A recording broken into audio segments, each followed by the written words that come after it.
Vaincre les différences sur tous les terrains et notamment les tatamis. Tel est le leitmotiv de la Fédération française de sport adapté qui a soutenu la tenue de l'Open régional de judo organisé à Marigny-le-Châtel. La majeure partie des établissements spécialisés avait d'ailleurs tenu à faire le déplacement pour honorer de leur présence ce tournoi existant depuis 7 ans. On a eu l'opportunité de récupérer ce tournoi et de le ramener dans le département de l'Aube, puisqu'il n'y en avait pas du tout au niveau du sport adapté. Et donc Monsieur Henry nous a gracieusement accueillis. Et depuis ce jour, tous les ans, nous organisons cette manifestation. Et on dépasse un petit peu les frontières de la région, puisque le département de l'Yonne, la Nièvre aussi est sollicité, donc Marne, Haute-Marne. On essaie d'élargir un petit peu les horizons pour avoir un maximum de participants.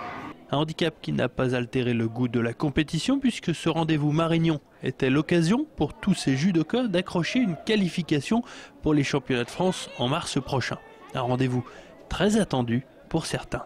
Que ce soit en D1, D2 ou D3, vous verrez tout à l'heure que même au niveau du jeu d'opposition, en division 3, il y a un esprit de combativité et lorsqu'ils montent sur le podium, ils ont l'impression de gagner le championnat du monde. C'est assez impressionnant. Damien Litzler est l'exemple même de la réussite malgré le handicap. En octobre dernier, après 10 ans de travail et de patience ainsi que beaucoup d'assiduité à l'entraînement, le jeune homme a obtenu sa ceinture noire. C'est même incroyable, si on veut, vu son cas, d'arriver à ce niveau-là, quoi. Il existe encore très peu de compétitions de sport adapté dans l'Aube, même si quelques tabous ont été brisés depuis quelques années. Preuve en est avec cette compétition de judo qui reste l'une des exceptions trop rares à ce niveau.